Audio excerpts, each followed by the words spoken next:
하나님이 기쁨으로 채워주시기 바랍니다. 오늘 에베소서 6장 4절의 말씀을 가지고 신앙 중심의 가정생활이라는 제목으로 은혜를 나누고자 합니다.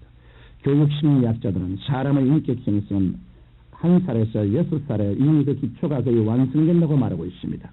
사람은 어렸을 때 부모의 은행 심사를 보고 일생을 살아간 인격의 바탕을 형성하는 것입니다. 그 국민학교를 졸업하는 13세까지 사회와 세계를 이해하고 받아들일 마음의 태도를 결정하게 됩니다.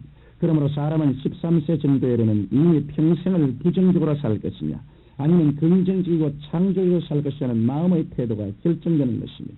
따라서 어린아이의 시절은 참으로 귀중한 시기입니다. 저는 지나온 저의 생애를 살펴볼 때 부모님 설화에서 자라면서 받은 감화와 감동이 제 인격의 기축을 이루었음을 절감하게 됩니다. 제가 사용하는 낱말이라든지 절개 사용하는 어법이나 문장, 사물에 대한 마음의 자세가 모두 어렸을 때 부모님에게 받은 영향에 기인한 것입니다. 그러므로 좋은 부모 밑에서 일생을 결정짓는 귀한 기간을 갖는다는 것은 얼마나 큰 행복인지 모릅니다. 가정교육은 이 세상의 어떤 교육보다 가장 영향력 있는 교육입니다. 그래서 잠언 22장 6절에 보면 마땅히 행할 길을 아이에게 가르치라. 그리하면 늙어도 그것을 떠나지 아니하라고 말씀하였습니다. 그러면 그리스도인 부모들은 자녀에게 어떤 교육을 시켜야 할까요? 첫째로 우리는 자녀들에게 무엇보다도 하나님 말씀을 가르쳐 하나님 중심의 삶을 살도록 해야 합니다.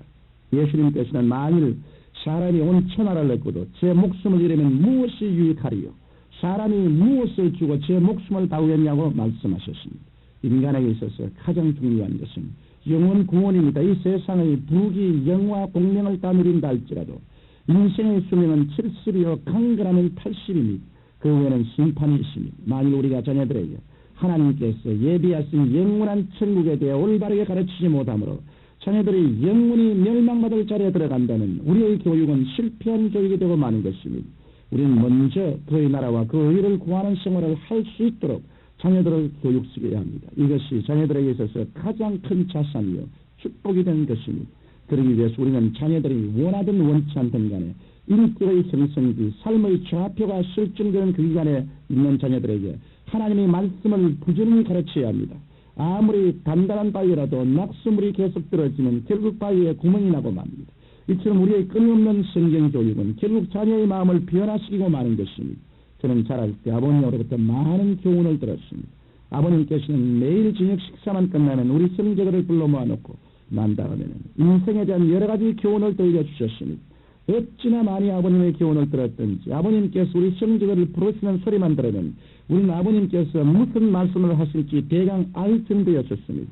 그러나 지금 생각해보면 그때 많이 들었던 아버님의 교훈이 얼마나 감사하고 다양한 일인지 모르겠습니다. 아버님의 교훈은 우리가 인생을 살아가는 데 있어서 우리들의 삶의 뼈가 되고 살이 되었기 때문입니다. 아버님의 끊임없는 교훈을 힘입어 우리 형제들은 모두 올바른 길로 걸어갈 수가 있겠는 것입니다.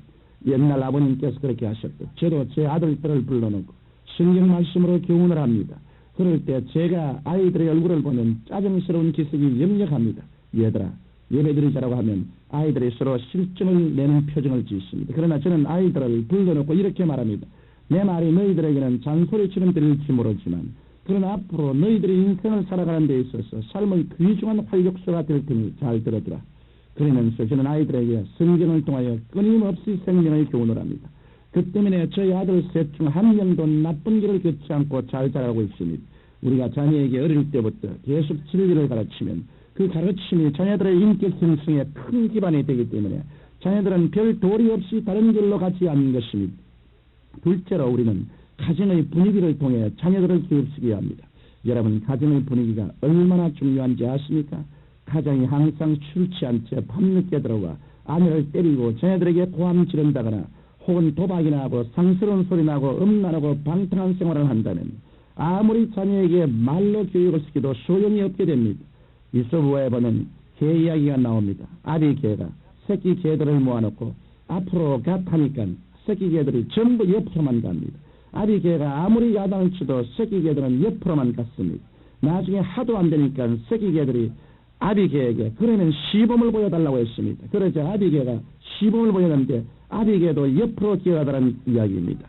그러므로 가정의 모범이 얼마나 중요한지 모릅니다. 예수님을 믿기 전에도 술을 마시거나 방탕하지 않은 사람이 있다면 그 사람은 그의 아버지가 술 마시며 방탕하는 것을 못 보았기 때문입니다. 그래서 친구들의 유혹을 해도 단호하게 물리칠 수 있는 것입니다. 우리가 그리스도를 중심으로 사랑과 이해와 신뢰의 정리의 찬 분위기를 가정에 만들어 놓으면 자녀들은 자연히 바른 길로 들어가게 됩니다. 이처럼 가정교육은 가장 중요한 교육입니다. 학교 교육은 이미 거의 다 생성된 인격의 바탕 위에 인생을 살아가는 데 있어서의 지식과 기술을 가르쳐 줄 뿐입니다. 인간의 행복을 좌우하는 삶의 자세와 태도는 부모 설화에서 정립되는 것입니다. 그러므로 우리는 가정에서 그리스도의 향기가 나도록 가정의 분위기를 잘 조성해야 하겠습니다. 셋째로 우리는 자녀들에게 사랑의 실천 교육을 시켜야 합니다. 우리는 나 중심이 아닌 우리 중심의 개념을 자녀들에게 가르쳐야 합니다. 성경은 내 이웃을 내 몸처럼 사랑하라고 하셨습니다. 우리는 함께 사는 운명 공동체입니다. 나 혼자만 살아갈 수 없습니다. 나 혼자 살려고 하면 나도 죽고 남도 죽이고 맙니다. 그러므로 우리는 자녀들에게 끊임없이 나 중심이 아닌 우리 중심의 개념을 일깨워 주어야만 하는 것입니다. 또한 우리는 나라 사랑에 대해서도 자녀들에게 가르쳐야 합니다. 우리는 지금 중요한 시기에 놓여 있습니다. 우리는 최선을 다해 민족 보호마를 이루어야 하고 경제를 성장시켜 선진국의 대열에 올려놓아야 되고 사회를 안정시켜야 되며 국방을 튼튼히 해야 합니다. 나라가 잘 때는 결국 국민 한 사람 한 사람이 잘 됩니다. 그러므로 우리는 자녀들에게 바른 마음으로 나라를 사랑할 것을 끊임없이 가르쳐야 하는 것입니다. 나아가서 우리는 자녀들에게 자연을 사랑할 것을 가르쳐야 합니다. 부강한 나라의 국민들은 자연을 지극히 사랑하는 사람들인 것입니다. 덴마크가 프루시아와 오스트리아의 전쟁에서 참패함으로 나라가 파탄이 됐을 때 덴마크를 다시 일으켜 세운 사람은 그룬트비 목사였습니다. 그룬트비 목사가 내세운 당시의 슬로건은 하나님을 사랑하자, 나라를 사랑하자, 자연을 사랑하자는 것이었습니다. 그룬트비 목사는 이 슬로건을 끊임없이 외치며 농민학교를 세웠고 덴마크 국민들은 이에 호응하여 힘을 합한 결과 불과 100년 이내에 세계에서 가장 잘 사는 아름다운 나라 중 하나가 될 수 있게 된 것입니다.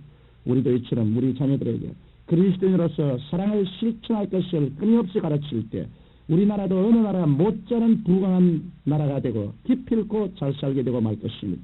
청취자 여러분, 오늘날 수많은 젊은이들이 정신을 차리지 못하고 쾌락과 음란과 범죄를 찾아 방황하고 있습니다. 우리가 이러한 문제의 해결을 보려면 올바른 가정교육이 반드시 필요합니다. 우리가 자녀들에게 말씀을 가르쳐 하나님 중심의 삶을 살도록 하고 가정의 분위기를 통해 자녀들을 교육시키며 사랑을 실천할 것을 끊임없이 교훈할 때 우리 자녀들은 하나님의 축복을 받아 장차의 사회를 좀 더 밝고 맑고 아름답고 환한 사회가 되게 할 것이요 나라는 부강하게 될 것입니다. 살아계신 아버지, 부모들이 더욱 관심을 기울여 자녀 교육에 심려를 기울이게 도와주옵소서. 예수님 이름으로 기도합니다. 아멘.